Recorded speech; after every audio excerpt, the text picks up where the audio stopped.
wants to do a little... Welcome everybody to Tlachtga this Samhain night. This is our 12th celebration of the reenactment of the lighting of the famous fires of Samhain. The end of the old world, the old year, and the rekindling of the flames for the new, bringing with it prosperity, fertility, health and happiness. Tonight we celebrate that new year. Thanks so much to Joe Conlon, who 12 years ago, Joe Conlon, the spiritual keeper of our beautiful Tlachtga, decided that it should be reenacted and re-enlightened. Hopefully re-enlightening whoever's on the other end of that phone. Now's a good time to turn them off because we do heckle them, don't we? Thanks to Joe and his family, they have brought us back to our Celtic heritage. And thanks to the Temple Tlachtga, Gavin, Gemma, Janet, who come and they give us the pageant of Tlachtga each year. With their performance, they bring us the mysticism and the magical that is the Samhain Festival of Fires.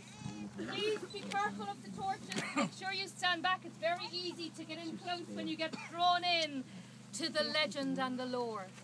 Please make sure your children are safe and enjoy Gemma and Temple Tlachtga.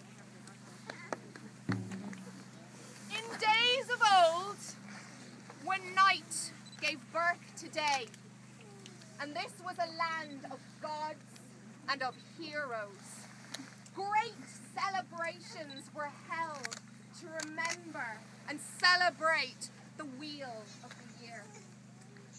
And Anvi, the fifth province, was at the centre of those celebrations. And Bealtaine, in the May, they went to Ishnok, where the lovers would gather around the sacred fires, and the cattle would be driven through the flames of the fire to cleanse them and to inspire fertility in them, in the land, and in the people themselves.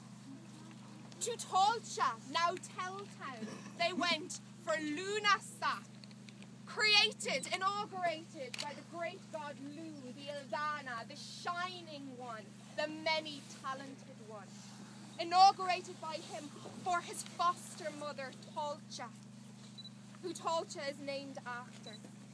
And she cleared all of the lands of Anvi so that people could settle and grow crops, so that future generations could stay there and make it their home. It was also a time when maybe some of those lovers from the Beltane fires could come together and say, oh, we'd like to be bound together for a year and a day. But of course in those days it was all, I think, extremely civilised. That if you didn't like each other, a year and a day later,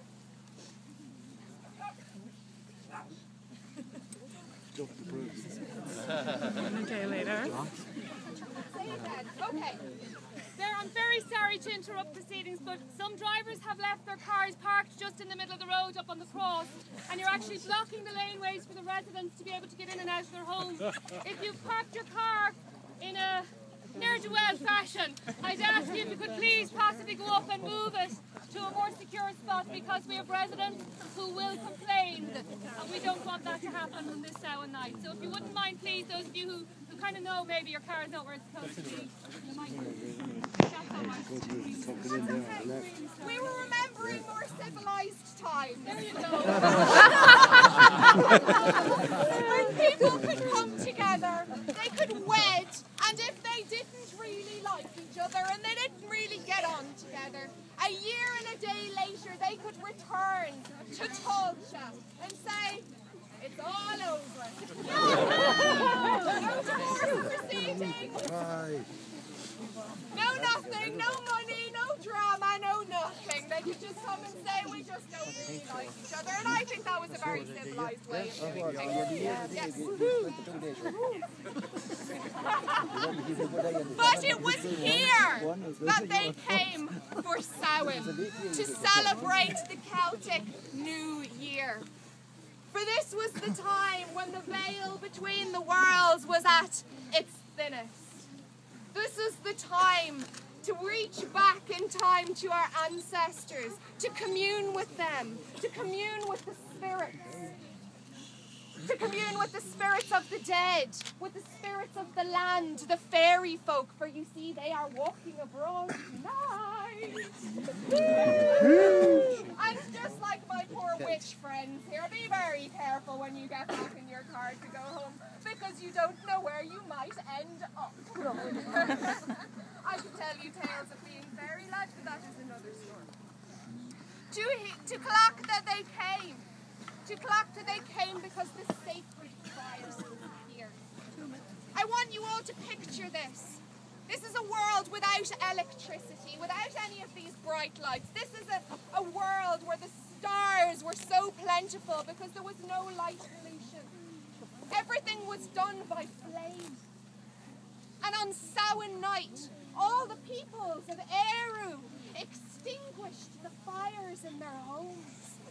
And people came on pilgrimage from all over the land here to Tlachtga, here to the Hill of Ward, to take the embers from the sacred fire.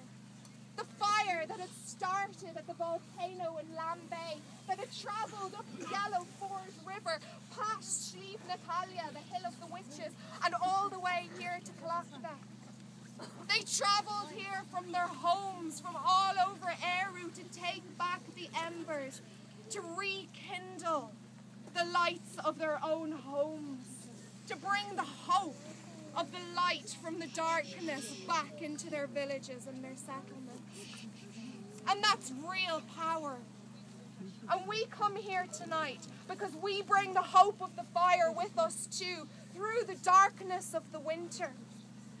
This was the time of great reflection, a time when the last of the animals would be slaughtered for the oncoming winter, when the last fruits of the harvest were gathered, the apples, the last nuts would be gathered in.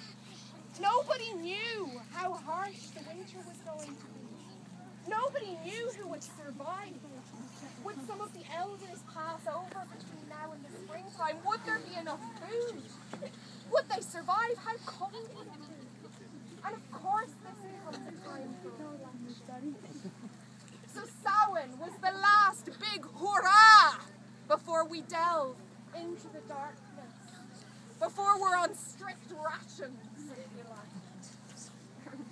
It was the time when the ancestors communed with the spirits of the dead to bring back the wisdom and the knowledge from eons and eons before. And with that knowledge and that wisdom, we come to the goddess Tlachtga, the lady who was celebrated here for many, many thousands of years.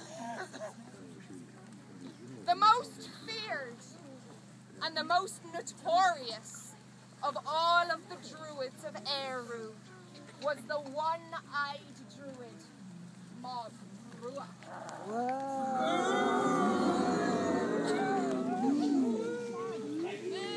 For you see, Mag Rua had an insatiable thirst for knowledge and for wisdom, he would say. But I would say it was for power. Now, Mag Rua had a fair daughter by the name of Tlachtga.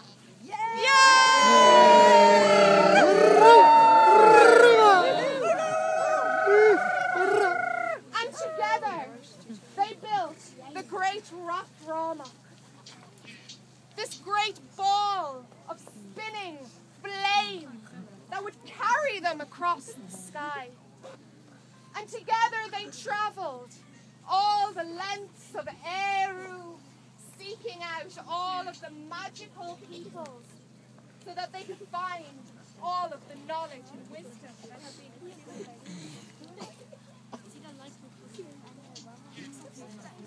But of course, this knowledge and this wisdom of Eru was not enough for Mag Rua, for he was a greedy, greedy druid. He was a bad druid.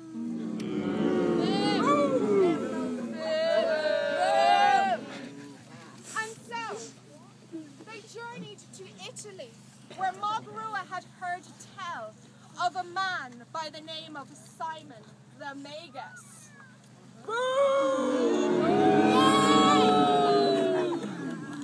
And in him Magrua found a kindred spirit. For Simon Magus, he was known as the first heretic. It is said that he'd learned all of the powers of miracles from Jesus Christ himself. That he knew how to fly like the birds, but that he had placed himself above Jesus, and he only wanted power for himself, not to aid and to help others. So him and Magrua got on very well, as I'm sure you can imagine. But neither of them were satisfied with what they had. They wanted more, and they wanted more, and they were too bloody lazy to go and get it for themselves. So what did they do? They sent dear Tlachtga on an epic journey all around the world, gathering up all of the magics from all of the magical peoples to bring back to them, so that they would have dominion over all the earth.